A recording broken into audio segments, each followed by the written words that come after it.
Buenos días, doctora. Hoy voy a hablar sobre el caso Almonacid Arellano y otros versus Chile. A continuación voy a ir detallando primero los antecedentes del caso. ¿Qué tenemos? Que Luis Alfredo Almonacid Arellano era un profesor de enseñanza primaria y militante del Partido Comunista en Chile.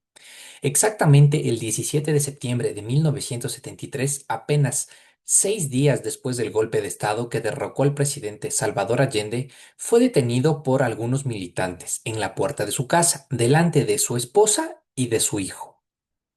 Posteriormente, horas más tarde, fue asesinado por un grupo de carabineros, sin mediar juicio alguno.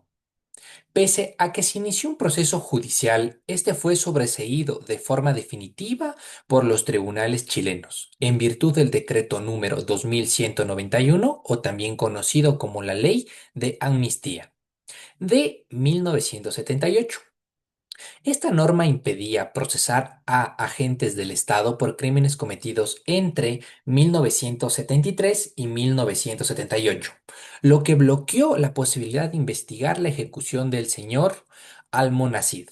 Los familiares obviamente buscaron justicia durante muchísimos años, pero el sistema interno fue incapaz de ofrecer una respuesta definitiva y efectiva. Ahora, vamos a ver cuáles fueron los derechos analizados por la Corte Interamericana de Derechos Humanos. Muy bien, la Corte Interamericana evaluó si el Estado de Chile había incumplido con las obligaciones previstas en esta convención, que es la Convención Americana sobre Derechos Humanos, y en particular analizó los siguientes artículos que voy a mencionar a continuación.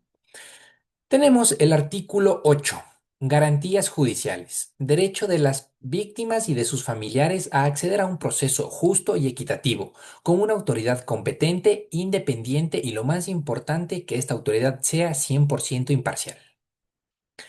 Tenemos el artículo 25, que es la protección judicial, derecho a contar con un recurso definitivo y efectivo ante los tribunales para proteger los derechos fundamentales de las personas. Tenemos el artículo 1.1, que es la obligación de respetar los derechos. El deber general del Estado de respetar y garantizar los derechos reconocidos en la Convención, que en este caso es Chile. Y por último tenemos el artículo 2, que es el deber de adecuar el derecho interno. ¿Esto qué quiere decir? Es la obligación de los estados, parte de adecuar su legislación para hacerle compatible con la Convención Interamericana de Derechos Humanos. Como tercer punto, tenemos los estándares que establece esta sentencia. ¿Qué nos dice? Primero, este fallo se volvió clave. ¿Por qué? Para el desarrollo del derecho interamericano, y estableció algunos estándares fundamentales que deben ser siempre observados por todos los estados que sean parte de la Convención Americana. Ahora, ¿qué más nos dice? Nos dice que las leyes de amnistía que impiden investigar graves violaciones de derechos humanos son inadmisibles. ¿Por qué? Porque la Corte sostuvo que estas leyes, primero, son contrarias a la Convención y al derecho internacional humanitario, ya que perpetúan la impunidad, la injusticia. Como segundo punto, que establece esta sentencia, tenemos los crímenes de lesa humanidad, que estos no prescriben.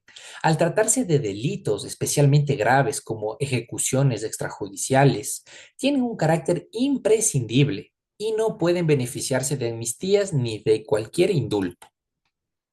También tenemos que la jurisdicción militar es incompatible para investigar violaciones a estos derechos humanos. Los tribunales militares no son competentes para conocer causas que involucran violaciones a los derechos humanos de civiles. Como los dos, como dos últimos puntos adicionales, primero tenemos el deber de adecuación del derecho interno. Los estados deben modificarlo, derogar leyes que violen la convención, como las que impiden la investigación de violaciones graves a los derechos humanos, en este caso Chile. Y tenemos un derecho muy importante, que es el derecho a la verdad. La Corte subrayó que las víctimas y la sociedad tienen derecho a conocer de verdad lo que sucedió, especialmente en los contextos cuando hay una dictadura, una violencia estatal, y en este caso en la sentencia hubo un golpe de Estado. Que jamás quede impune algún delito de lesa humanidad. Y como último punto tenemos la decisión de la Corte. Muy bien, primero la Corte Interamericana concluyó que el Estado de Chile era responsable internacionalmente por los siguientes factores que les voy a comentar. Primero, es la violación del derecho a las garantías judiciales y la protección judicial de los familiares del señor Almonacid, el artículo 8.1 y 25 de la Convención Interamericana de Derechos Humanos. También tenemos la violación del artículo 2 por mantener en vigor la ley de amnistía incompatible con el sistema interamericano de derechos humanos. Como tercer punto, tenemos la violación del artículo 1.1 al no garantizar los derechos reconocidos por esta convención. Como consecuencia, la Corte ordenó al Estado de Chile cuatro puntos. El primer punto es investigar el homicidio extrajudicial de Luis Almonacid Arellano y en caso de encontrar responsables, juzgarlos y sancionarlos conforme al derecho. Como segundo punto tenemos derrogar o dejar sin efecto la ley de amnistía, al menos en lo que impide investigar graves violaciones a derechos humanos. Como tercer punto, tenemos que adoptar medidas de reparación para los familiares que incluyeron indemnizaciones por daños material e inmaterial, así como el pago de costas y gastos. Además de estas medidas de reparación, también podrían implementar algunas medidas de satisfacción, pedir disculpas públicas, entre otras medidas más. Y como cuarto punto, realizar un acto público de reconocimiento de responsabilidad internacional y de memoria histórica. Muchísimas gracias. Esto ha sido todo.